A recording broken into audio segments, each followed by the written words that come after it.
dan wa asyhadu anna Muhammadan abduhu wa rasuluhu amma ba'du. Allahumma la sahla illa ma ja'altahu sahla wa anta taj'alul hazna idza syi'ta sahla. Allahumma inna nas'aluka hubbaka wa hubba man ahabbaka wa hubba amalin yuqarribuna ila hubbika bi rahmatika ya arhamar rahimin. Amin ya rabbal alamin. Alhamdulillahirabbil alamin. Mudah-mudahan jumpa kita, kumpul kita di tempat ini semuanya disertai dengan rahmat dan berkah Allah Subhanahu wa taala. Semoga seperti ini Allah mengumpulkan kita di sini, seperti ini juga kelak Allah kumpulkan di surganya. Amin ya rabbal alamin. Hari ini insyaallah kita melanjutkan, yakni adalah Fathu Makkah. Maksudnya adalah memerdekakan kota Makkah ataupun mengambil kota Makkah. Setelah Rasulullah diusir dari kota Makkah, Rasulullah pindah ke kota Madinah. Terjadi di beberapa peperangan yang sangat dahsyat. Ada perang Badar, ada perang Uhud, ada perang Khandaq. Ini adalah orang kafir Quraisy yang menyerang kota Makkah. Terakhir kafir Quraisy menyerang kota Makkah ini adalah di perang Khandaq. Masih ingat ya?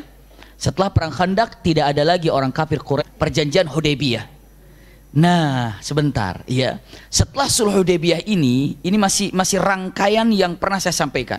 Ini agar nge-review dari pelajaran yang pernah kita pelajari sama-sama, ya. Setelah Sulh Hudaybiyah ada 4 isi daripada Sulh Hudaybiyah. Ingat dulu ya. Masih ingat nggak 4 ini? Yang ingat 4-4-nya dikasih hadiah. Biasa brosur umroh, ya. Iya, brosurnya. Ya belum kasih bisa ongkosnya, brosurnya dulu gitu, nggak apa-apa bunda. Iya, subhanallah. Brosur umroh. Punten, yang pertama masih ingat nggak nih? Punten, saya cepat ya karena pelajarannya agak panjang nih. Pertama, perjanjian Sulh Hudaybiyah ini pas Rasulullah mau datang ke kota Mekah, perbatasan ternyata tidak bisa masuk kota Mekah. Masalahnya pernah saya sampaikan. Kenapa masalahnya? Karena unta yang dikendai Rasulullah tidak mau masuk. Akhirnya terjadilah punten-punten perjanjian Hudaybiyah. Bayangin bunda, udah jauh-jauh nggak ada pertempuran darah selama 10 tahun. 10 tahun gencatan senjata. Satu ya. 2 ini. Yang kedua adalah mulai hari ini harus jelas terang-terangan mana pembela Rasulullah dan mana pembela Quraisy. Walaupun mereka itu kafir, tapi kalau sudah menjadi simpatisannya Muhammad ataupun Rasulullah atau Madinah, maka dia berada sekelompok dengan Madinah walaupun tidak Islam. Bisa dipahami nggak bunda? Ya, dan siapapun yang mau ikut ke Mekah, ikutlah ke Mekah. Ya ke Madinah lah. Istilahnya dengan mengatakan, saya ada, dulu ingat nggak waktu Uni Soviet sama Amerika, masih ingat nggak tuh? Yang bloknya Uni Soviet, yang bloknya Amerika, gitu kan? Ngelihat agama nggak pada waktu itu? Enggak kan? Yang penting siapa yang ikut sama Amerika, ikutlah gabung sama Amerika. Yang mau ikut sama Uni Soviet,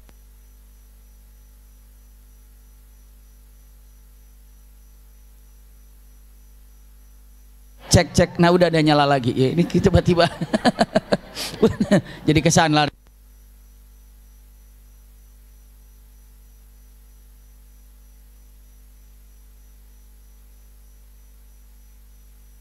Bismillah, bismillah, iya.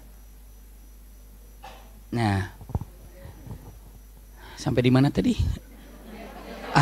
Iya, berbada udah. Nah, punten. Nah sekarang ini nggak ada istilah agama. Kata agama Uni Soviet agamanya apa waktu itu? Mungkin Amerika agamanya apa? Tapi nggak ada dibilang mengatakan kalau ikut bersamaku agamanya harus ikut agamaku. Tidak ada. Yang ikut dengan Amerika ikutlah Amerika. Yang ikut Uni Soviet ikutlah Uni Soviet. Begitu kan? Nggak ada agamanya. Nah sekarang diperlakukan begitu. Yang mau ikut Makkah gabunglah dengan Makkah. Nggak peduli agamanya apa. Yang mau ikut dengan Madinah, ikutlah dengan Madinah. Nggak peduli agamanya apa. Yang penting sekarang udah ketahuan mana yang simpatisannya Madinah, mana yang simpatisannya apa? Makkah. Udah jelas sekarang. Udah kelihatan, nampak begitu. Ya ternyata bunda, nih ada 2 kabilah yang sangat luar biasa. Sangat luar biasa permusuhannya. Bermusuhan dari awal kabilah itu. Waduh ini terus saja apa namanya? Selalu ribut, selalu rame. Maka begitu ditawarkan, Yang mau ke Mekah, yang ke Madinah. Punten, ada dua kabilah yang selalu ribut dan kabilah ini kabilah besar. Satu adalah kabilah Khuza'ah, yang kedua kabilah Bakar atau Bani Bakar. Bani Bakar. Ulangi ya. Jadi selalu ribut. Begitu ditawarkan, yuk yang mau ke Mekah ikut Mekah, yang Khuza'ah yang mau ke Madinah. Dua orang ini berpikir nih, dua kabilah besar ini, jangan sampai kita berada dalam satu kabilah yang sama. Bisa dipahami nggak? Kalau dalam kabilah yang sama akur nantinya dong. Bisa dipahami ya? Makanya dibilang tunggu yang mana nih? Bani Bakar langsung mengatakan aku bersama Makkah. Bani Bakar mengatakan aku bersama Makkah.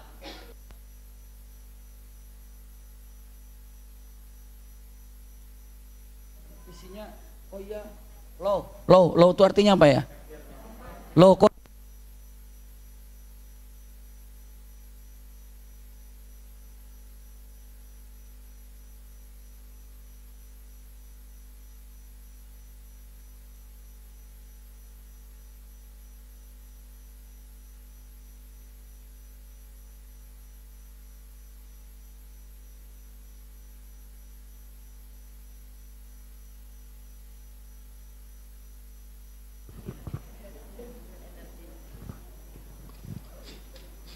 cak bismillah.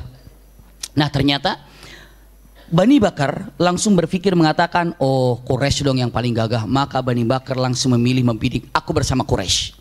Khuza'ah tanpa pikir panjang bersama Muhammad. Bisa dipahami nggak bunda? Nah punten, dari dua poin ini tadi kan ada empat ya. Yang duanya lagi cari sendiri aja ibu nanti ya. Karena mau juga yang duanya ya sudah sebentar dulu ya, karena yang dua poin ini yang akan menjadikan nanti Futuh Mekah iya. Nah dari dua poin ini, satu gencatan senjata selama berapa? 10 tahun. Yang kedua sekarang ini yang mau ikut bersama kekuasaan Mekah ikutlah bersama Mekah, yang bersama Madinah ikutlah bersama Madinah, yang ikut bersama Madinah itu Bani Khuza'ah. Bani apa bunda? Khuza'ah. Kata Khuza'ah mengatakan ya sudah, kalau memang kalau Bani Bakar ikut dengan Quraisy Mekah, berarti kami Khuza'ah ikut mana? Ikut Madinah. Dua-duanya berpisah. Emang dari dulu juga suka ribut terus iya, berpisah. Ini bersama Mekah, ini bersama Madinah. Ini nomor 2 ya, tapi kada ketahuan ya. 3 biar cepat dulu ini. Nomor 3, tahun ini yang mau datang umroh yakni Rasulullah bersama para sahabatnya pulang, tapi tahun depan boleh balik lagi. Tapi tahun ini pulang, nggak boleh umroh tahun ini. Kira-kira sakit hati nggak gitu? Udah perjalanan 400 kilo nyampe ke sana, tinggal di depan mata yang namanya apa? Mekah, tiba-tiba harus kembali. Itu yang keempat. Yang ketiga, dan Rasul sepakat. Dan yang keempatnya, tadi yang ketiga, yang keempatnya apa? Yang keempatnya, siapapun mulai perjanjian ini, kalau ada orang yang datang dari Mekah ke Madinah karena Islam, maka harus dibalikin lagi ke Mekah. Tapi kalau ada yang dari Madinah ke Mekah murtad, nggak usah dibalikin. Bisa dipahami nggak bunda? Adil nggak itu? Tidak adil. Tapi Rasulullah yang 4 ini sepakat semuanya. Iya. Tapi nanti punten, nomor 4 ini yang paling tidak adil, malah itu yang paling menguntungkan. Kadang-kadang bunda, dalam kehidupan apa yang diperkirakan menurut pemikiran kita itu tidak baik, ternyata malah membawa kebaikan. Apa yang menurut pemikiran kita adalah baik, malah menjadi tidak baik. Ini poin nomor 4 ini, apabila ada yang dari Mekah pindah ke kota Madinah alias hijrah, maka Madinah tidak boleh menerimanya, maka dengan segera harus dikembalikan lagi ke mana? Mekah. Tapi kalau ada yang murtad dari kota Madinah ternyata pindah ke kota Mekah, orang Mekah nggak usah ngebalikin ke Madinah. Kan nggak adil ya. Tapi Masya Allah, karena hukum inilah yang pertama kali dipinta oleh orang-orang Quraisy untuk dibatalkan poin keempat. Akhirnya saya tidak memperpanjang ini bunda, karena kita sedang berbicara tentang Futuh Makkah ya. Namun yang sedang membicarakan ini ada 4 poin ini, 1 dan 2 yang akan jadi panjang. Nomor 1 tadi apa? Gencatan senjata selama berapa tahun? 10 tahun. Masya Allah. Yang kedua apa? Mulai hari ini terang-terangan, siapa yang ikut bersama Mekah, ikutlah bersama Mekah. Siapa yang ikut bersama Madinah, ikutlah bersama Madinah. Punten bunda, berarti kalau seandainya sekarang Bani Bakar ikut dengan Mekah, lalu Khuza'ah ikut bersama Madinah, punten-punten, sekarang ini lihat-lihat ikut dalam perjanjian 10 tahun tidak boleh perang apa enggak? Ikut. Bani Bakar dan Bani Khuza'ah itu nggak boleh perang. Kenapa? Karena sudah berada dalam gencatan senjata. Karena apa? Sekarang ibaratnya Rasulullah Nabi Muhammad SAW di kota Madinah harus melihat siapa yang mengikutnya, kabilah-kabilah mana saja, ya kan? Mekah, mana kabilah-kabilah yang pembelaku? Tapi semua gencatan senjata selama berapa? 10 tahun. Subhanallah, nggak ada perang. Nah, selama gencatan senjata 10 tahun ini, boro-boro 10 tahun Bunda. Lihat, tahun ke-6 setelah Sulh Hudaybiyah itu tahun ke-6. Selesai Sulh Hudaybiyah, Rasulullah kirim surat ke raja-raja, ya kan? Masih ingat ya? Bukan hanya itu, Rasulullah SAW diberikan oleh Allah Subhanahu wa taala kemenangan melawan Khaybar, ya kan? Setelah Khaybar diberikan kemenangan di dalam perang yang namanya baru saja kemarin, perang apa kita jadikan? Mu'tah. Perang Mu'tah ini Masya Allah luar biasa, ya. Setelah itu apa lagi? Perang Mu'tah selesai. Nah, pas selesai perang Mu'tah ini, lihat, ini dua kabilah Bakar dan apa? Khuza'ah. Khuza'ah yang mengikuti mana? Madinah. Bakar yang mengikuti Makkah. Dua-duanya sekarang harus apa? Akur, gencatan senjata. Nah, ini mula-mulanya nih. Lihat Bunda, apa yang terjadi? Ini sebelum kita tahu apakah Rasulullah ujug-ujug. Kalau ibu bertanya, kenapa Rasulullah menyerang Makkah? Bukankah sudah dalam itu masih gencatan senjata? Bukankah waktu itu 6 Hijriah itu gencatan senjata? Kalau 6 Hijriah selesai gencatan senjata kapan dong? 16. Iya, tapi kenapa belum juga 10 tahun Rasulullah sudah menyerang Makkah? Apa malah salahnya? Apa penyebabnya? Begitu ya. Jangan sampai ada mengira Rasulullah ingkar janji. Harus tahu dulu. Bani Khuza'ah, Masya Allah, dagang nyaman, dagang tentram, nikmat. Kenapa? Nggak ada yang nyerang. Biasanya nyerang siapa? Bani Bakar. Bani Bakar bilang, enak aja nih, santai sekarang. Biasanya kita kehidupan dari sana, merampok sana. Sekarang begini, aduh ini kacau, ini gimana ceritanya nih. Lihat, hasad, nggak enak ngelihat Bani Khuza'ah berada dalam kenikmatan. Maka datanglah ke Quraisy. Hei Quraisy, termasuk kepada pemuka-pemuka Quraisy, kamu tahu nggak kalau kami ini sangat benci kepada Khuza'ah? Betul, kami sangat marah sama Khuza'ah. Iya, sekarang Khuza'ah enak-enak aja dagang. Lihat, ini gara-gara dengan apa? Naungannya siapa? Madinah, ya Rasulullah. Dan bukan hanya sekedar itu, emang enak ngelihat Khuza'ah berada dalam kenikmatan kami, ya, berada dalam kesulitan seperti ini. Makanya nanti nih, kalau Khuza'ah datang ke Mekah, izinkan kami untuk buat masalah dengannya. Orang kafir Quraisy mengatakan, hajar aja. Padahal sudah perjanjian. Bila perlu nanti alat-alatnya kamu datang dari Bani Bakar, nggak usah bawa alat-alat. Pedangnya kami siapkan semua di sini. Astagfirullah. Mengerikan sekali Bunda, apa yang terjadi? Disiapkan semua peralatan yang menyiapkan orang-orang Quraisy. Bahkan orang-orang Quraisy mengatakan, Bani Bakar kalau kurang pasukan, saya kirim pasukan dari Quraisy. Astagfirullah. Punten, sampailah Khuza'ah. Khuza'ah itu kemana? Khuza'ah itu masuk ke kota Mekah. Begitu masuk Khuza'ah ke kota Mekah, apa yang dilakukan? Subhanallah, yang dia lakukan tawaf. Karena tawaf itu bukan hanya orang mukmin saja, orang Quraisy saja yang, atau orang Arab saat itu, punten, mereka senang tawaf di Mekah itu, senang. Hanya saat mereka menduakan Allah, tapi mereka tawaf ada. Coba kalau ibu perhatikan lagi, mungkin ada pelajarannya, firman Allah Subhanahu wa taala, li ila fi Quraisyin ila fihim rihlatas syita'i was-shaif. Begitu kan? Nih Bunda, dulu ini orang-orang yang namanya Arab ini selalu mengadakan perjalanan jalan kemana untuk berdagang, semua orang Arab. Tapi yang paling aman, yang tidak pernah dirampok itu adalah kabilah Quraisy. Kenapa? Karena dia penghuni Makkah. Karena dia penghuni Mekah, nggak mau punya masalah dengan orang-orang Mekah. Kalau punya masalah dengan orang-orang Mekah, bisa-bisa nanti kabilahnya nggak boleh datang ke Mekah. Bisa dipahami nggak Bunda? Sekarang punten di Saudi Arabia, yang masalah dengan Saudi Arabia, ada nggak visanya yang ditutup? Negara itu nggak boleh datang kemari, ada nggak? Ada nggak sekarang?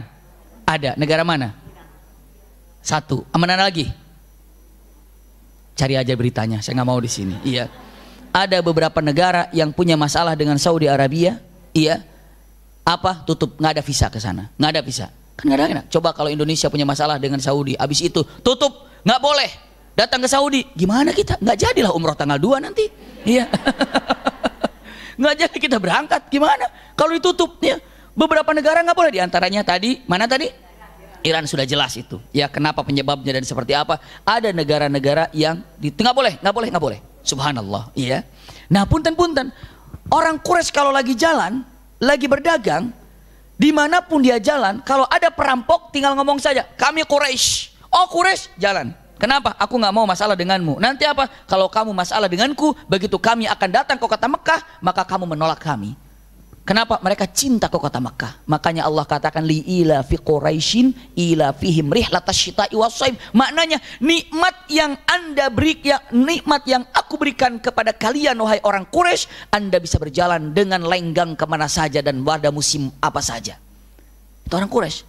Itu Allah katakan, kenikmatan kalian wahai orang Quraisy bisa berjalan kemana saja tanpa ada yang rampok. Kenapa? Karena kamu orang Quraisy. Tapi kamu tidak merasakan nikmat itu adalah sebuah nikmat. Kenapa? Seakan-akan Anda merasakan hal ini adalah hal yang biasa. Punten, nikmat itu kadang-kadang yang hal biasa kita rasakan, seakan-akan itu tidak terasa nikmat lagi, padahal itu nikmat. Contoh aja makanan tadi. Ibu kalau mau makan yang dicari, ibu kalau mau makan yang dicari itu nasinya apa lauknya? Lauk. Ibu nanya di rumah, "Mbak, lauknya apa?" Ditanya lauknya kan? Iya. Begitu datang lauknya doang, nggak ada nasinya. Baru nanya, kok nggak ada nasinya? Ibu tadi nggak nanya nasi. Bisa dipahami ya? Seakan-akan makan nasi itu udah biasa, padahal itu nikmat. Ingat waktu PLN mati beberapa jam, kelimpungan semuanya kan? Nah, punten, nggak usah yang lama-lama. Di rumah truk mati PLN, astagfirullah mati. Terasa nggak pentingnya lampu? Begitu tiba-tiba nyala, try. Ibu bilang apa? Alhamdulillah. Kemarin alhamdulillah kemana aja? Ya. Nggak pernah adanya rasanya begitu nyalain trik alhamdulillah. Pernah gitu nggak? Jarang kadang-kadang. Trek nyala. Trek nyala. Nggak ada bilang begitu berat mati tiba-tiba nyala alhamdulillah. Bagus tuh PLN tuh bikin semua berzikir itu. Iya. Biar Depok zikir, matiin 5 menit. Ya, nyalain berapa rumah yang bilang alhamdulillah saat itu.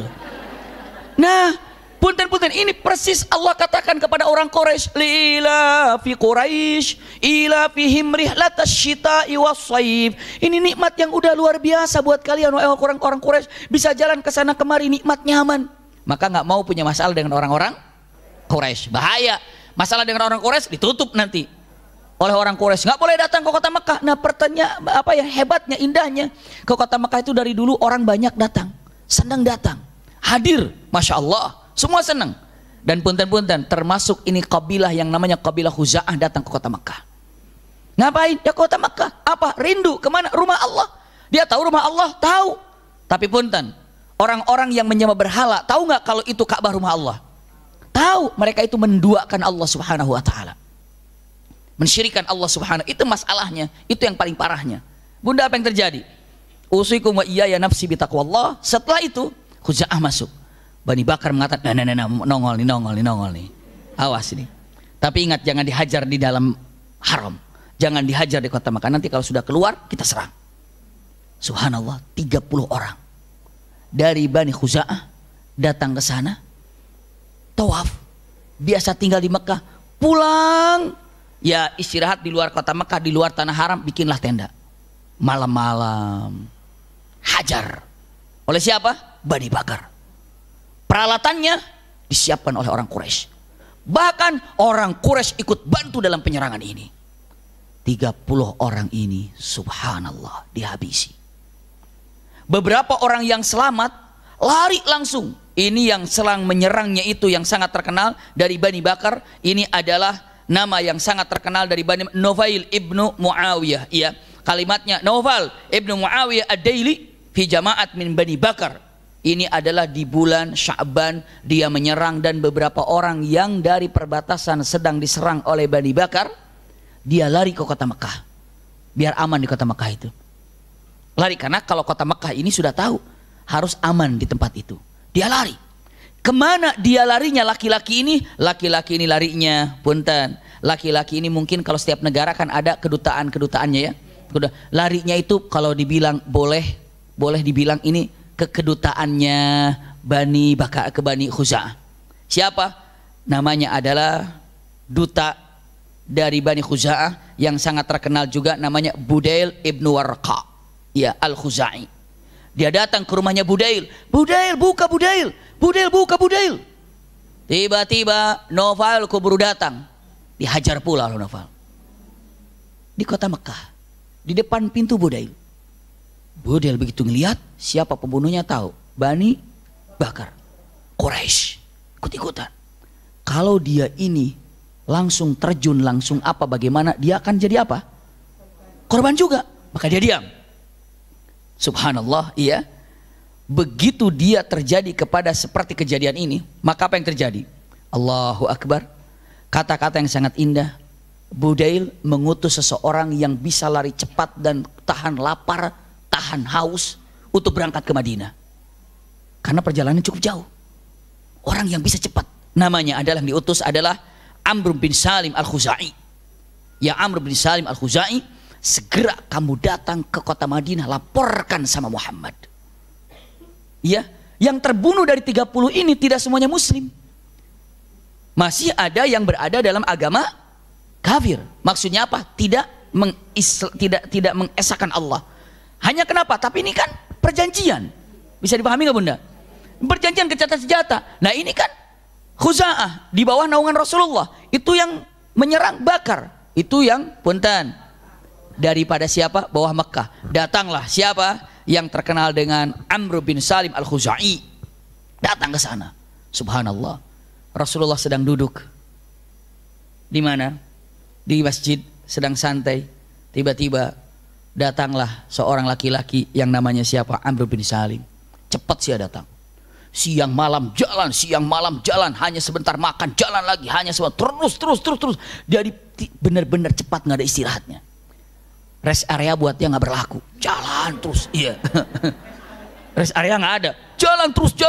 Akhirnya sampailah ke tempat tujuan, Bunda. Sampai di tempat tujuan, Masya Allah.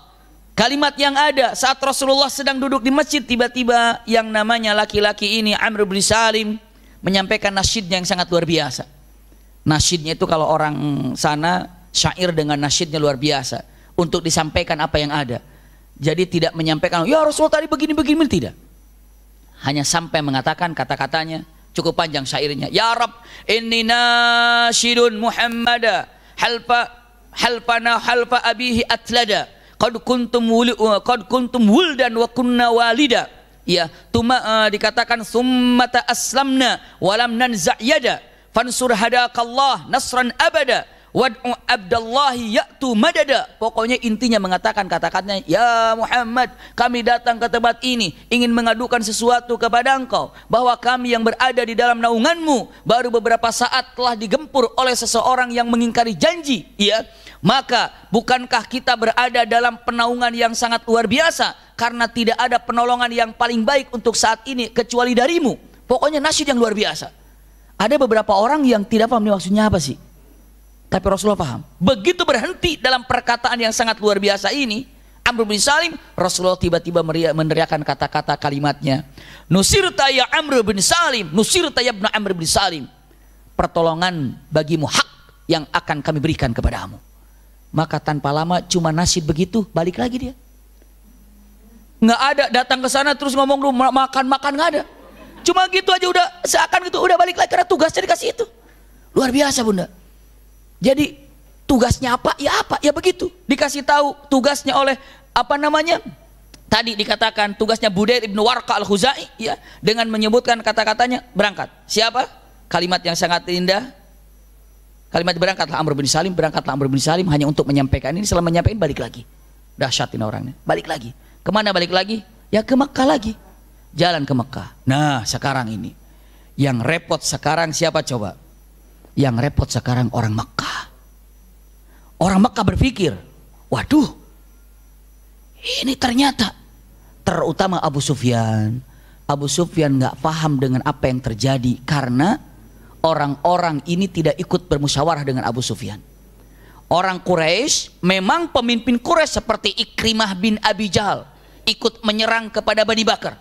Iya, termasuk orang-orang pemuka-pemuka Quraisy yang masih muda-muda itu ikut menyerang kepada Bani Bakar. Begitu tahu Abu Sufyan dengan kejadian ini, bingung Abu Sufyan.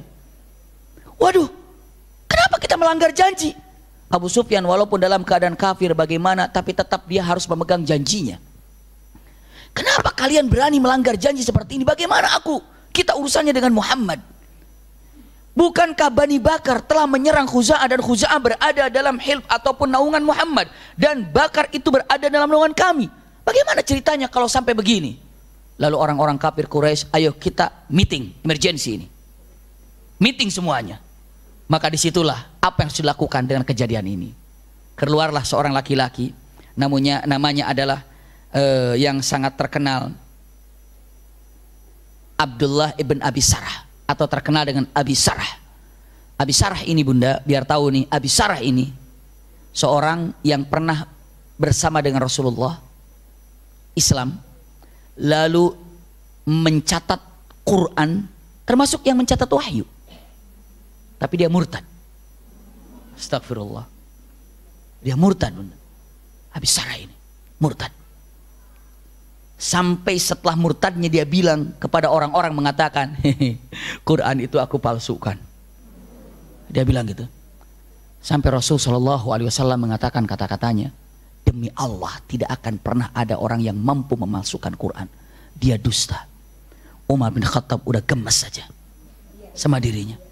Sampai Umar mengatakan, pokoknya kalau lihat dia saya penggal. Itu kata siapa? Kata Umar bin Khattab. Nanti sampai dia bilang gini, ya Rasulullah, demi Allah, kalau saya ngelihat dia nanti di Mekah, saya akan penggal dia lehernya walaupun dia sedang bergantung di kain Ka'bah. Punten, di Ka'bah boleh nggak ada orang yang sedang punten, boleh nggak membunuh di Masjidil Haram gitu? Nggak boleh. Ini bukan di Masjidil Haram lagi, tapi sedang punten, kalau dia ini bergantung di depan, maksudnya apa?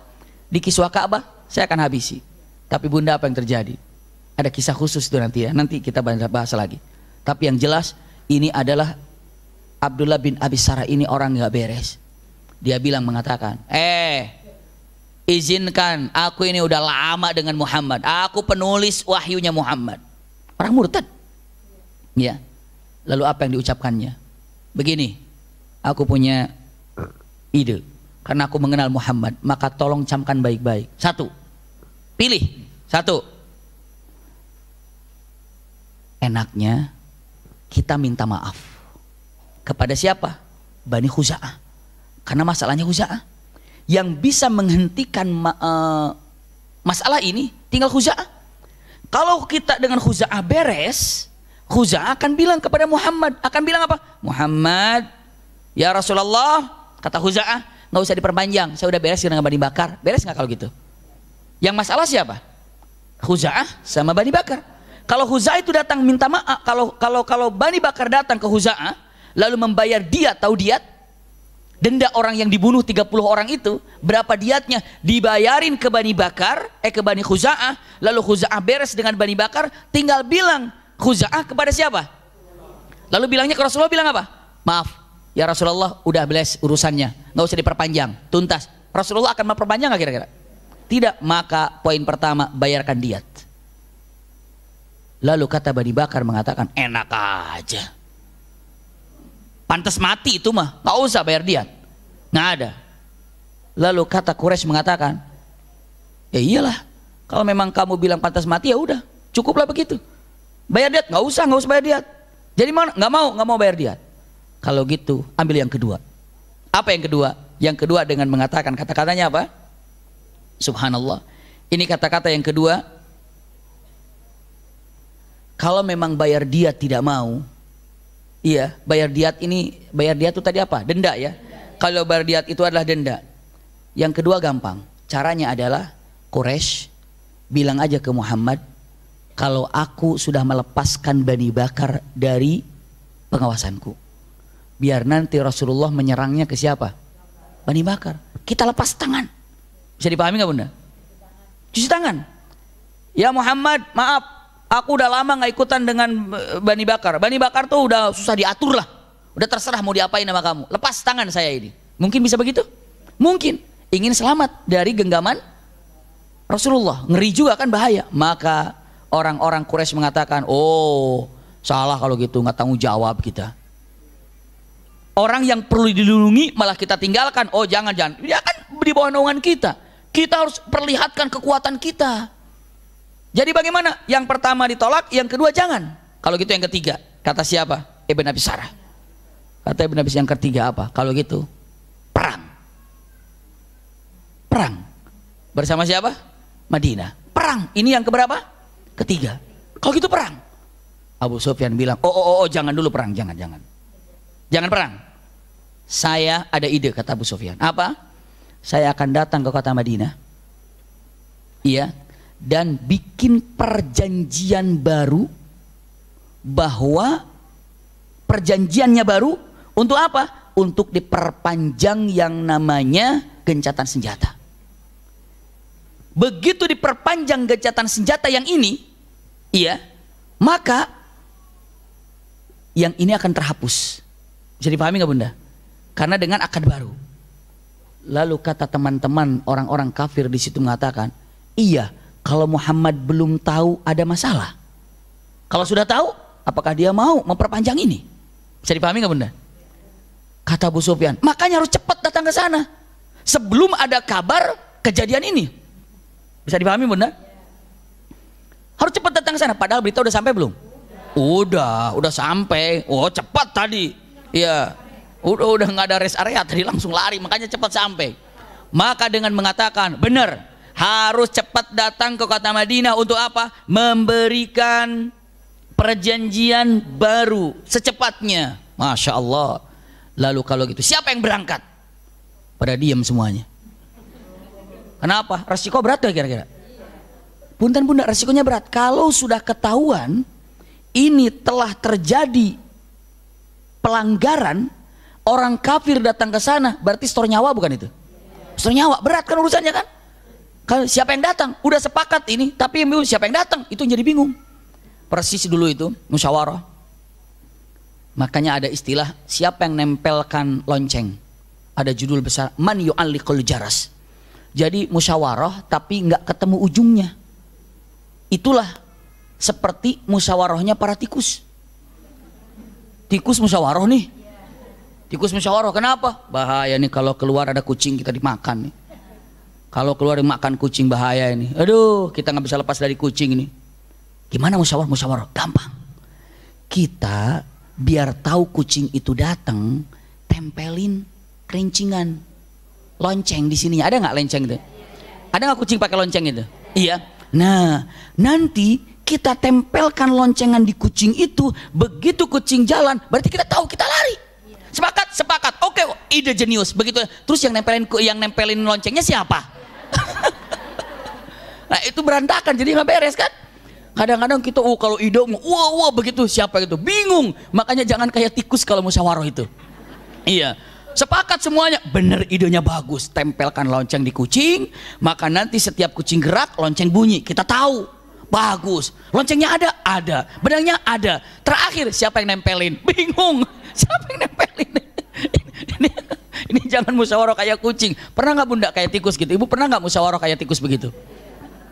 Meeting, ketemu ujungnya. Makanya ada istilah. Ada istilah man yu'alliqal jaras, bahasa Arabnya itu siapa yang nempelkin loncengnya di kucing itu. Siapa yang mau nempelin? Nggak ada kan. Nah sekarang udah sepakat nih, cepat harus datang, tapi siapa datang ke sana? Bingung. Maka lihatlah kepemimpinan siapa? Abu Sufyan yang luar biasa. Saya itu masih dalam keadaan kafir, demi menyayangi masyarakat, ada Abu Sufyan, saya yang akan datang ke sana. Berangkatlah Abu Sufyan. Subhanallah, Abu Sufyan sedang berjalan datang ke sana. Berjalan ke sana, jumpa dengan siapa? Amr bin Salim. Amr bin Salim Al-Khuzai yang baru saja memberikan kabar. Waduh, ketemu. Kata Amr, waduh, Abu Sufyan ini. Kata Abu Sufyan, wah, Amr bin Salim nih. Kata Amr bin Salim, ini dari Madinah bukan ya? Iya. Dari kata Amr bin Salim, ini mau ke Madinah kayaknya nih. Begitu ketemu, apa kabar? Biasa ngobrol-ngobrol. Kata Amr bin Salim, dia bilang mengatakan, mudah-mudahan nggak nanya aku datang dari mana. Kata siapa? Abu Sufyan, mudah-mudahan jangan nanya aku mau kemana. Dua-duanya berharap gitu. Jadi ngobrol cuma hambar. Gimana makannya, gimana perjalanannya, ini semuanya. Begitu udah pisah. Kata kalimat yang diucapkan siapa? Amr bin Salim. Syukur nggak nanya aku dari mana. Kata Abu Sufyan, syukur nggak ditanya aku mau kemana. Bisa dipahami ya? Tapi yang namanya Abu Sufyan, cerdas, pintar. Selama dalam perjalanan begitu terpisah, dia ikuti jejak unta, dia datang dari mana. Tidak terlalu lama dia menemukan kotoran unta tadi. Begitu dicek kotoran unta, ternyata punten kotorannya itu biji-biji kurma. Dia bilang tidak ada yang kasih makan unta dengan kurma kecuali orang Madinah. Berarti unta ini datang dari Madinah. Tidak mustahil yang namanya Amr ini baru datang dari Madinah. Tapi pertanyaannya, apakah secepat itu setelah pembunuhan dia datang? Kapan dia berangkat meninggalkan Mekah? Kayaknya kalau dia berangkat ke Madinah, kayaknya dihitung. Kalau kejadiannya malam, paling tidak pagi-pagi harus berangkat. Apakah secepat itu dia berangkat setelah kejadian langsung berangkat? Bisa dipahami ya? Tapi kalau benar-benar dia pas kejadian langsung berangkat, mungkin dengan tanpa istirahat. Tapi mana mungkin, dia juga pintar, dia cerdas. Tapi mana mungkin, ya udah nggak usah pikir panjang lah, jalan nanti nggak jalan jadi berangkatnya. Berangkat kota Madinah.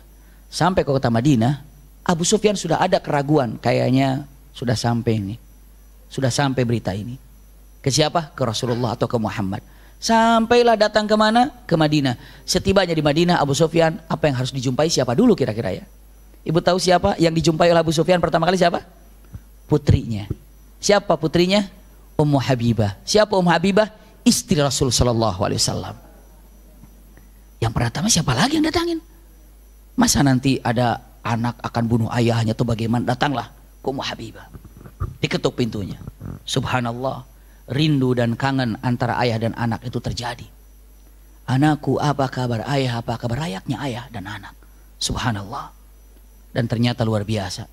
Adab kepada orang tua, walaupun dia itu adalah orang yang tidak beriman, orang tuanya kafir, tetap berlaku wahfid lahuma janahatul. Tetap berlaku wala taqul lahuma uff. Tapi kalau sudah diajak dalam masalah akidah, ibu menolaknya dengan baik dan katakan tidak mungkin. Tapi hormatnya baik. Jangan pernah ibu berjalan, saat berjalan dengan orang tua, ibu berada di depannya. Jadikan orang tua di sampingnya atau di depan ibu. Jangan pernah berjalan orang tua di belakang kita. Itu kata Rasulullah, bukan kata saya. Jangan pernah kalian berjalan di depan orang tua, jalanlah di belakangnya ataupun di sampingnya orang tua. Subhanallah.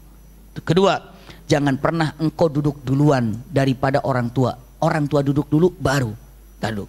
Begitu kita sudah tempat duduk, ada orang tua datang, Anda berdiri, berikan ke orang tua. Itu adabnya. Ini kita lagi makan, datang orang tua lagi celinguk cari kursi, Pak cari sandal sofa, astagfirullahaladzim. Jangan ya, begitu datang duluan, misalnya begitu datang ke sini bersama orang tua, mana orang tua duduk? Pak silakan Pak duduk di sini. Setelah orang tua duduk, baru kita duduk. Jangan pernah seorang anak duduk duluan. Iya, jangan pernah seorang anak duduk duluan sebelum orang tua duduk. Kata siapa? Kata Rasulullah.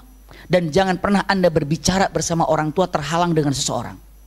Misalnya saya berbicara dengan orang tua saya, iya, lalu depannya ada orang. Jadi akhirnya gini, Pak, ini kehalang nih. Ini kehalang nih. Bersama dengan orang tua harus dengan wajah biwajhin, dengan wajah ketemu. Tidak ada. Maksudnya apa? Karena biar Anda tidak ada teriakan ketika bicara. Ini kadang astagfirullahaladzim. Itu bagaimana?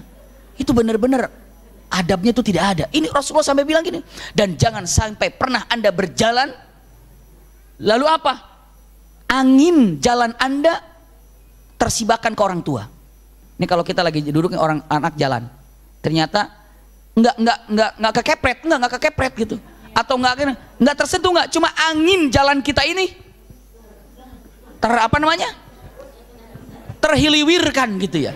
Apa? Saya bingung nyebutnya. Apa? Saya bingung itu ya. Pokoknya nah, itu kan ada anginnya kan? Itu tidak boleh, makanya lewatlah belakang. Saking anginnya saja nggak boleh. Jangankan anginnya, tercium. Kalau ibu mungkin pakai parfum ataupun bapak-bapak pakai parfum. Begitu lewat, set, udah lewat. Apa ini? Nah, begitu lewat, subhanallah. Begitu lewat ternyata apa? Ada parfumnya. Itu sama dengan anginnya lewat gitu. Makanya jangan pernah berjalan depan orang tua, ambil di belakang. Waduh, luar biasa. Rasulullah menjaga bagaimana caranya. Abu Hurairah pernah dipanggil sama ibunya. Ya Abu Hurairah. Ibunya neriak kan? Abu Hurairah jawab, "Labbaik." Siap. Iya. Begitu. Iya Bunda. Astagfirullah. Kenapa? Karena jawabannya teriak dan itu salah. Abu Hurairah cepat datang. Iya Bu. Nah, begitu. Ini melang, nak, oi, astagfirullahaladzim. Ya itu tadi Bunda. Ambilan handphone punya mama, di mana? Teriaknya. Iya. Di kamar dekat kasur mah, nggak ada. Woi, teriak-teriak udah kayak di hutan. Ya punten, kalau ada orang tua gitu, kita jangan sama-sama begitu. Datangin, ya ma ada apa ma? Ini tolong bawain ini punya mama. Nanti mama juga nggak teriak kalau kita datang. Oh gitu ya, ya siap mas sebentar, datang lagi, masya Allah. Ini Abu Hurairah begitu bilang, labbaik, astagfirullah. Lari ke hadapan ibunya dan dipeluknya ibu dan diciumnya. Dia bilang, maaf Bunda, maaf ibu tadi Ibunya, kenapa? Tadi saya jawabnya terlalu keras. Nggak apa-apa, tapi nggak enak hatinya. Apa yang dia lakukan? Dia saum beberapa hari untuk minta ampun pada Allah. Masih belum juga tenang, dia ini memerdekakan budak untuk menebus kesalahannya. Waduh, kalau ada anak kayak gitu, aduh. Ibu, kalau aduh bahagianya. Sekarang saya tanya, kalau punya anak begitu, ibu gitu nggak sama orang tua? Ah, itu dia. Aduh, kalau ada anak begitu, ibu sendiri nggak begitu. Iya, saya juga nggak begitu. Nasihat buat kita. Subhanallah, koreksi buat kita. Kama tadin tudan. Seperti seperti apa Anda melakukan orang tua Anda, seperti itulah nanti anak-anak Anda memperlakukan Anda. Kama tadin tudan. Hal apa itu? Tidak. Iya, mungkin itu bahasa kita saja. Iya. Saya lanjutkan dulu ya. Datang Abu Sufyan, Ummu Habibah atau dikatakan Ramlah nama aslinya. Berpelukanlah anakku, ayahku, masya Allah, duduklah. Tiba-tiba Bunda tahu. Begitu di situ kan rumah Rasulullah itu tidak besar, tidak apa, ada kasurnya Rasulullah ya, di situ juga bisa dikatakan tempat duduk. Karena Rasulullah itu ya tempat duduk di situ, tempat tidurnya di situ. Kalau ada terima tamu ya di situ juga. Punten, ada semacam kasurnya Rasulullah. Ya kasur Rasulullah itu tidak kasur waduh yang full latex apa spring bed apa segala macam. Sampai beberapa kali Rasulullah kalau sedang tidur, punten, ininya itu bangun terlihat daun-daun kurma yang nempel di sininya. Karena apa? Memang dengan daun kurma ditempel-tempel tempat tidurnya di situ. Begitu bangun ada di sini. Kelihatan. Sampai Umar bin Khattab menangis. Kata Umar, ya Rasulullah, jika engkau utus aku untuk mengambil kasurnya Raja Romawi, saya akan berangkat ke sana untuk mengambilnya.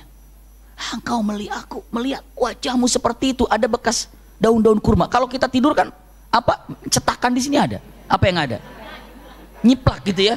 Subhanallah, ini mah tidurnya luar biasa. Udah kasur, udah apa namanya, bantalnya dari burung angsa. Subhanallah, bukan daging angsa, bulunya, bulu angsanya. Waduh, enak di sini. Aduh, nyaman gitu ya. Tiba-tiba Rasulullah bilang apa? Wahai Umar, apakah? Lihat kata Umar, kata Rasulullah, ya Umar, apakah kita ridho mereka memiliki dunia tapi mereka tidak memiliki akhirat? Kalau kita memiliki akhirat, yang pasti itu jauh lebih nikmat daripada apa yang ada di dunia. Itu kata Rasulullah. Nah, pas Abu Sufyan datang, tergelar tikar Rasulullah yang biasa Rasulullah duduk dan Rasulullah tidur. Begitu Abu Sufyan mau duduk, kata Ummu Habibah, sebentar Bapak, sebentar. Kenapa? Sebentar. Dilipatnya itu, kasurnya itu dilipat. Setelah dilipat, dipindahkannya. Silakan duduk. Suruh di tembok duduknya. Tikarnya udah digulung. Lalu kata Abu Sufyan, anakku, aku bertanya, kenapa engkau gulung tikar itu? apakah tikar itu kotor sehingga aku yang bersih lalu takut tikar itu mengotori aku, atau apakah tikar itu bersih aku kotor sehingga aku tidak boleh mengotori tikar itu? Bisa dipahami nggak nih? Kalau ibu mau duduk tiba-tiba digulung tikar itu, ibu nanya, ini kenapa? Karena tikarnya kotor atau saya yang kotor, gitu kan? Apa kata Ummu Habibah? Maaf bapak, ini tikarnya Rasulullah bersih dan kamu itu kafir. Kafir itu najis, nggak boleh duduk di sini. Subhanallah. Iya, iya, sahih, jelas. Ini punya Rasulullah, nggak boleh didukul oleh orang lain, apalagi seorang laki-laki musyrik kafir. Innamal musyrikuna najas dalam Al-Quran. Ini ada dakwah yang luar biasa. Maka bapaknya mengatakan, tadinya mau minta tolong sama kamu, tapi terlalu mencintai Rasulullah kayak begini. Ya sudahlah, nggak apa-apa. Maksudnya apa? Ya udah, diam aja. Abu Sufyan mengatakan, dahsyat ini. Sebegitunya mencintai Rasul Shallallahu Alaihi Wasallam. Luar biasa. Iya, kenapa? Yang pantas dicintai dengan sebenarnya itu hanya dua, bunda, Allah dan Rasulnya. Yang pantas. Ini kalau saya katakan ini pasti ibu kaget nih. Ibu, langgengnya rumah tangga itu bukan karena cinta. Bukan karena cinta. Cinta mah awatif, emosi cinta mah. Kadang ada, kadang tidak ada. Itu cinta. Makanya dalam Al-Quran bahwa langgengnya rumah tangga itu bukan karena cinta. Ada nggak di sini? Wa ja'ala bainakum, lanjutkan, mawaddah. Tidak wa ja'ala bainakum mahabbah, nggak ada. Tapi mawaddah. Cinta itu awatif, awatif itu emosi. Punten bunda, pernah nggak ibu gini? Pokoknya nanti kalau saya punya uang, saya mau beli handphone. Nanti kalau saya punya uang, saya mau beli tas. Kalau saya, udah kebayang, udah kesemsem aja tas udah dibayang. Bunda ya, begitu ada uang, ibu uang punya dan waktu ada, tiba-tiba nggak jadi Kenapa? Karena cintanya sudah nggak ada. Bisa dipahami nggak bunda? Nah, ibu pernah dibilang mengatakan, saya nanti melihat iklannya, apalagi sekarang gampang kan, jualan di handphone itu. Ibu kerjaannya, waduh, buat ke online aja, kerudung buka, kerudung model gitu kan, tas buka, tas. Itu subhanallah bisa anteng belanja. Beli mah enggak, cuma cepret, taruh cepret di kantong ranjang, cepret di kantong ranjang, terus aja. Dibeli mah nyawa nanti. Ya. Akhirnya ibu bilang dalam hati, pokoknya ada uang, ini saya beli ini. Ibu cinta tuh kan? Suka kan? Beli ini, beli ini, beli ini, beli ini. Ada keinginan tuh. Tapi 2 hari, 3 hari, nggak ada. Tuh cinta hilang. Cinta itu hilang. Paling lama usia cinta itu seperti usia, punten-punten kata-katanya, seperti usia daun yang sedang berkembang ataupun bunga yang sedang mekar. Cepat layu. Itu cinta itu nggak abadi bunda. Punten-punten, ini harus dipertahankan. Maksudnya harus dipahami. Sebetulnya bagus kalau di Pasutri. Nanti kapan Pasutri nih? Sabtu yang akan kapan? Keempat ya. Ya sudah, nanti buat nanti aja ini ya. Sekarang nih punten sedikit lagi nih, biar tahu nih masalah cinta nih. Punten. Ibu, bapak atau laki atau perempuan sama. Begitu ngelihat seorang laki-laki, seorang wanita ngelihat, ih ganteng ya, ih cantik ya. Ketemu lagi, cantik ya, ganteng ya. Ketemu lagi, tapi biasa ya. Akhirnya biasa ya, biasa, hilang. Seperti itulah cinta itu. Cinta itu seperti yang namanya bunga yang sedang mekar. Tiba-tiba seberapa lama bunga itu mekar? Kan layu. Maka yang paling hebat, yang menjadikan langgengnya keluarga bukan cinta, tapi apa? Mawaddah warahmah. Itu apa mawaddah, apa rahmah, itu beda dengan cinta. Kenapa? Kalau ibu pun tadi cinta nih. Ibu punya teman dari Jogja misalnya, datang ke rumah, ibu sambut, selamat datang, senang bahagia, silakan masuk, silakan. Terus ibu bilang gini, Bapak, kita sambut dia, kita jamu dia. Kenapa? Biar nanti kalau kita datang ke Jogja, dia juga jamu kita. Itu cinta. Itu cinta bunda. Itu cinta. Dan begitu datang, selamat datang, silakan datang. Sehari oke, 2 hari oke, 3 hari, udah seminggu nggak balik-balik, kesel. Punten, itu cinta, ada bosannya. Bisa dipahami bunda? Itu cinta tuh begitu tuh. Cinta itu nggak lama, itu cinta. Cuma kita nggak terlalu memahami. Sesungguhnya namanya cinta itu awatif, emosi yang kadang ada, kadang tidak ada. Kalau kita berbuat baik, ingin mendapatkan balasan, itu cinta namanya. Dan Ibu jangan mengharap cinta dari seseorang. Karena apa? Yang ibu harapkan mungkin tidak bisa dibalasnya oleh orang yang kita cintai. Yang pasti membalas cinta ibu dan cintanya lebih dahsyat saat membalas hanya Allah. Maka yang pantas dicintai dan ibu mengharap balasan itu hanya dari Allah. Maka Al-Quran mengatakan walladzina amanu asyaddu hubban lillah. Tidak mengatakan asyaddu mawaddatan lillah. Tidak begitu. Tapi asyaddu hubban lillah. Silakan ibu mencintai Allah dan minta balasan dari Allah, monggo, karena Allah pasti bisa balas. Kalau ibu berbuat baik kepada manusia, mengharap balasan dari manusia, bisa dibalas ya? Tidak. Makanya setiap ada orang berbuat baik, kita cuma bilang apa? Jazakallah khair. Karena kita nggak bisa membalasnya, cukup Allah yang membalasnya. Tapi namanya mawaddah, dahsyat artinya bunda.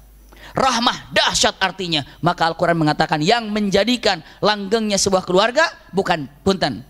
Yang menjadikan langgengnya keluarga itu mawaddah, rahmah, bukan cinta. Karena cinta itu sesaat. Ya nggak usah jauh-jauh. Bunda lagi seneng, pokoknya saya makan ini, itu cinta sebenarnya, suka.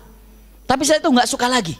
Berapa banyak sekarang pakaian, warna, apa yang dimiliki, cinta, habis itu sudah tidak lagi. Kenapa? Itulah cinta. Handphone pertama kali, handphone saya di mana? Ketinggalan di rumah. Iya, subhanallah. Punten, iya. Misalnya bunda punten, handphone pertama kali beli diapain sama bunda?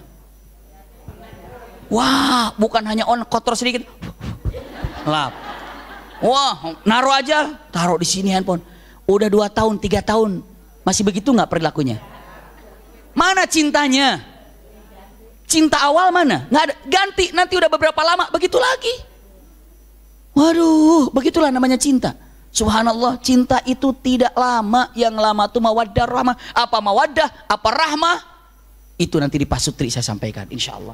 Iya, walaupun agak sedikit hari Sabtu yang akan datang atau Sabtu lagi ya.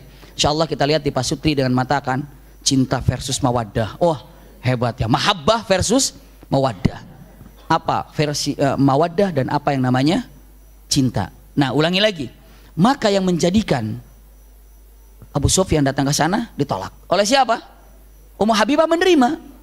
Tapi tadinya mau bilang begini, Ummu Habibah, tolong engkau kan anakku. Tadinya nih, bilangin sama suamimu, bapakmu datang ingin memperpanjang apa? Perjanjian. Akad baru lagi. Tadinya mau bilang begitu, tapi ngelihat ranjangnya aja, kasurnya jadi lipat. Mana mungkin mau curhat gitu, nggak kayaknya, gagal. Maksudnya nggak usah minta tolong sama dia. Cuma berkunjung aja, kangen sama ayah sama anak biasa. Setelah itu berpikir siapa yang harus lakukan. Tapi akhirnya bicara juga sama siapa? Ummu Habibah, tapi tidak minta solusi apa yang harus dilakukan. Anakku, bagaimana pendapatmu kalau seandainya ayahmu ini minta sama suamimu Muhammad untuk diperpanjang yang namanya gencatan senjata? Dari mulai tahun ini, mulainya saat ini, baru lagi. Bagaimana pendapatmu? Apa kata Ummu Habibah? Jawabannya sudah diterka. Aku tidak berani bilang masalah ini adalah urusan engkau dan Rasulullah. Datanglah sama Rasulullah. Biasanya tenang, nanti aku ngomong, nggak ada. Tenang, aku bicara, nggak ada. Mentang-mentang suamiku gampang, nanti saya begitu datang, ting tang ting dulu, duduk, setelah saya ngomong, nggak ada. Apa dia bilang? Enggak, saya ini bukan urusan saya, bicara aja. Bunda tahu apa yang terjadi? Langsung datang ke hadapan Rasulullah. Itu kan pas malam itu memang bukan malamnya Ummu Habibah. Rasulullah tidak berada di tempat Ummu Habibah, bukan malamnya Ummu Habibah, dan di situ ada Abu Sufyan. Jadi orang banyak yang nggak tahu kalau malam itu ada Abu Sufyan di mana? Di Madinah. Iya. Begitu selesai pagi, Rasulullah sedang berkumpul, Rasulullah tiba-tiba menyampaikan kata-kata yang luar biasa. Saya merasakan kehadiran Abu Sufyan datang kemari. Subhanallah. Umar udah pasti kalau Rasulullah merasakan, Umar pasti. Ada apa maunya ya Rasulullah? Nggak ada bilang, hebat Rasul. Nggak ada bilang, yang merasakan ada Abu Sufyan. Nggak ada utusan mengatakan, dia bilang, hebat. Sejak kapan? Nggak nanya. Langsung Umar, ada urusan apa? Apa yang diinginkan ya Rasulullah? Kira-kira orang itu datang kemari. Dia ingin memperpanjang perjanjian. Oh, jadi semua udah tahu kalau Abu Sufyan itu akan datang untuk memperpanjang perjanjian. Datang. Siapa yang datang? Abu Sufyan. Begitu datang Abu Sufyan, Rasulullah melihat, oh ini ternyata benar. Para sahabat nggak kaget, Abu Sufyan nggak tahu, udah kasih tahu. Iya, oh benar nih Abu Sufyan datang. Ciluk datang, dan Rasulullah, iya datang. Dia bilang dan mengatakan, Muhammad, biasa muamalah basa-basi sebentar. Setelah itu Muhammad, kata Abu Sufyan, aku melihat yang namanya gencatan senjata itu mantap sekali. Dengan adanya gencatan senjata, yang namanya perdagangan berjalan dengan baik, keamanan bagus, bahkan semua terkendali. Maka saya jauh-jauh datang dari Mekah kemari. Gimana menurutmu kalau kita perpanjang gencatan senjata ini, kita perbaharui lagi hari ini? Rasulullah senyum, kan kemarin udah tahu daripada siapa? Utusan sana. Rasulullah tidak bilang, aku tahu masalah ini, enggak. Rasul bilang, cuma bilang gini, Abu Sufyan, engkau minta perpanjangan gencatan senjata, apakah kamu melanggar perjanjian itu? Tegas Rasulullah. Kalau kami sama sekali mengindahkan perjanjian itu. Dan jika engkau memaksa untuk memperpanjang, pasti ada sesuatu yang terjadi kepadamu. Dan cukuplah perpanjangan itu tidak dibicarakan. Maksudnya apa? Tidak ada perpanjangan. Cukup yang kemarin, 10 tahun sudah cukup. Dan ingat, kata Rasulullah, jika ada yang melanggar di antara kalian, ya, kamu siap-siap untuk mendapatkan apa yang akan kami putuskan. Sesungguhnya kami tidak pernah berbuat zalim, tidak pernah melanggar daripada perjanjian ini. Itu yang kami jawab hari ini. Abu Sufyan sudah, waduh, bahaya ini. Abu Sufyan gak maksa lagi. Kenapa? Karena kalau sedang berbicara begitu, iya, ini apalagi Rasulullah ngadu debat begitu nggak? Baik, saya akan pikirkan. Yang benar juga Rasulullah yang berpikir. Saya akan pikirkan. Dia tunduk, bergerak ke belakang. Apa yang dilakukan? Oh, saya harus ada orang yang membela saya ini. Yang paling dekat dengan Rasulullah, Abu Bakar. Datang kepada Abu Bakar.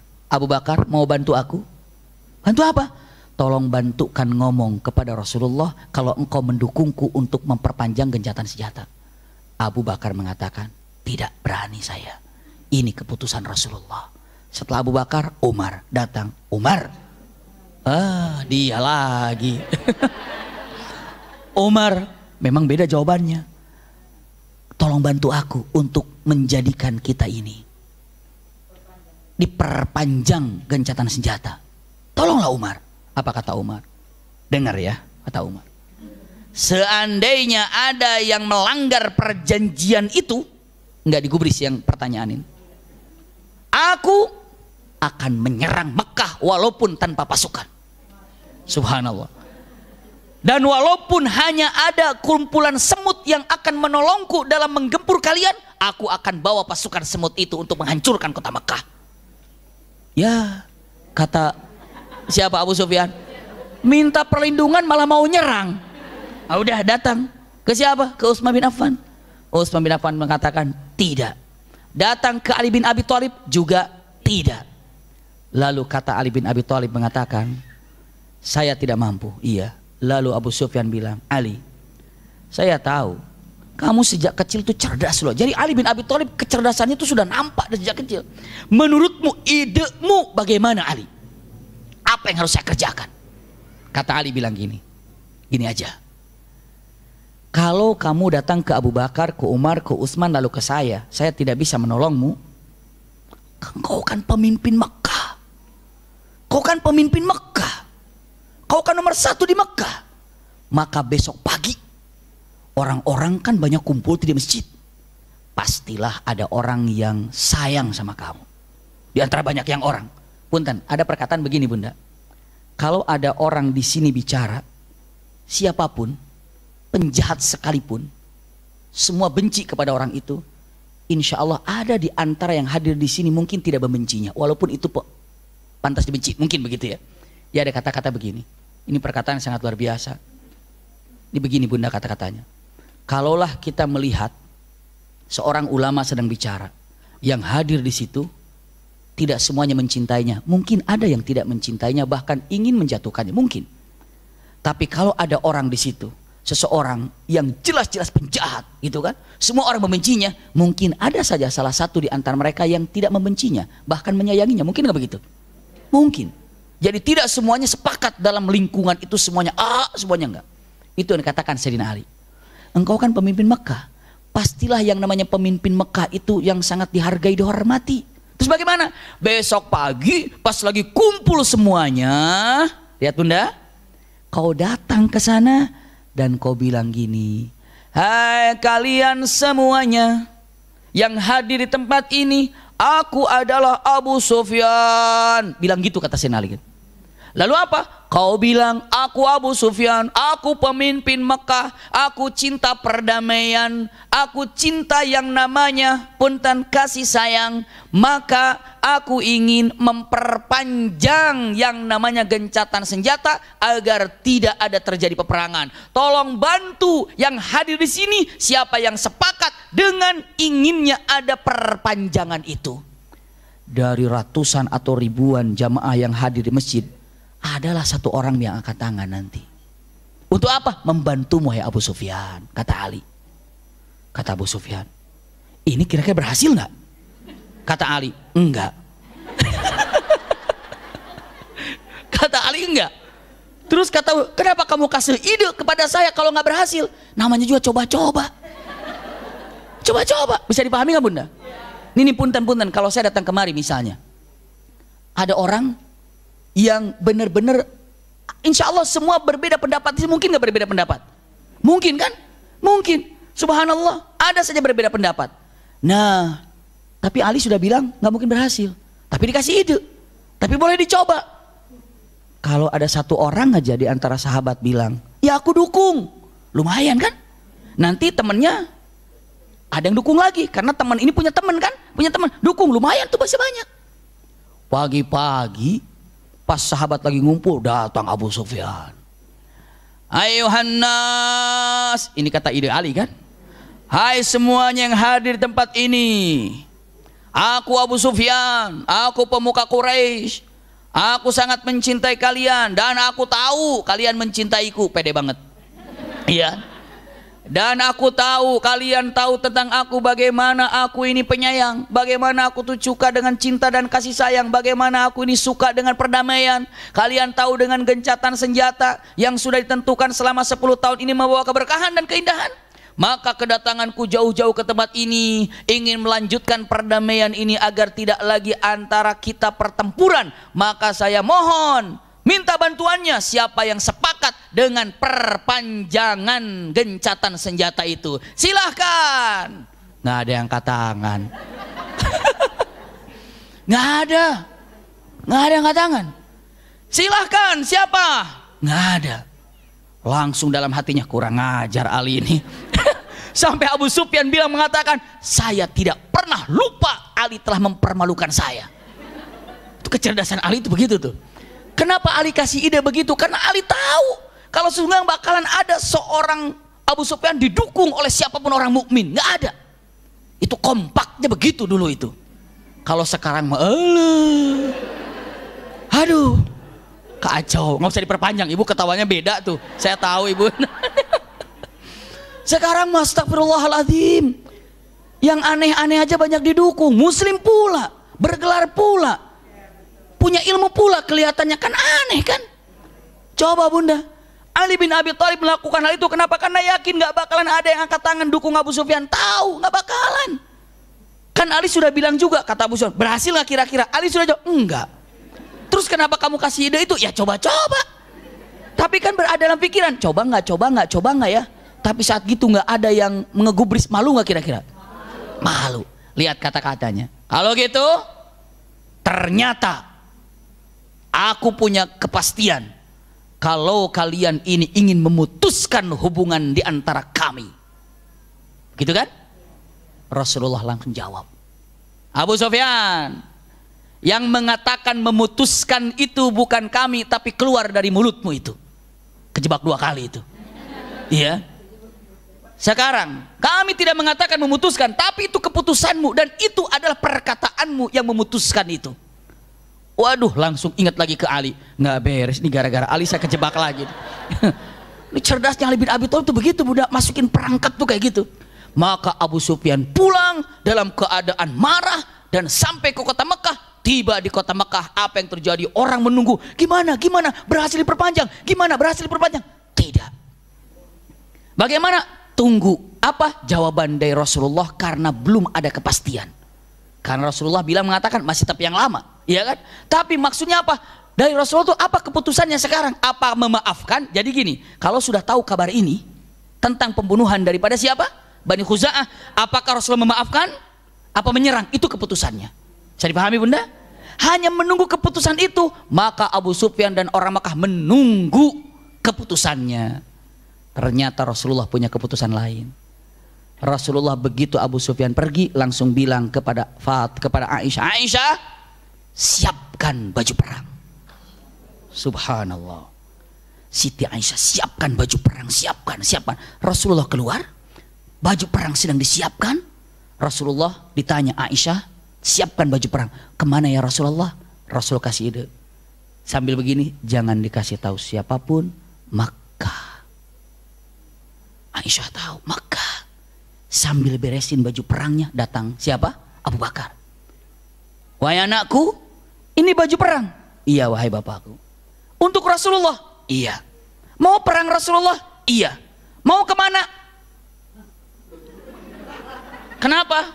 Saya tidak boleh kasih tahu. Tapi kamu tahu? Saya tahu. Kalau bilang saya nggak tahu, bohong nggak itu? Bohong. Itu hebatnya wanita, luar biasa itu. Saya tahu. Cuman Rasulullah bilang jangan kasih tahu. Makanya saya nggak bakal kasih tahu. Maaf. Tolong dong kepo dikit. Nggak ada, subhanallah. Anakku kan tolong bilang langsung. Nggak ada. Diam nggak ada yang bilang. Nggak boleh. Abu Bakar maksa tidak. Oh jadi kamu tahu? Tahu. Jadi kamu nggak mau ngasih tahu? Iya, karena amanah Rasulullah. Ya sudah kalau gitu. Tapi ini akan terjadi perang. Akan. Subhanallah. Datanglah siapa? Rasulullah. Ya Rasulullah, ini sudah siap baju perang? Betul. Mau perang? Betul. Hawazim? Bukan. Ghatafan? Bukan. Ataupun yang lainnya seperti yang akan menyerang kemarin waktu Mu'tah itu kan? Iya. Mau menyerang, kata, masa bersama orang Romawi? Kan kemarin bersama orang Romawi ya, dalam perang Mu'tah itu. Mengatakan akan perang lagi? Bukan. Kemana ya Rasulullah? Makkah. Tapi jangan bilang-bilang Abu Bakar, cukup kita yang tahu. Lalu Abu Bakar bilang, Makkah kita kan dalam perjanjian 10 tahun. Rasulullah bilang, mereka yang telah melanggar perjanjian itu Abu Bakar, kita hukumi dia dengan telah melanggar perjanjian itu. Lalu bilang, siap, keluarlah. Abu Bakar menyiapkan. Umar ada.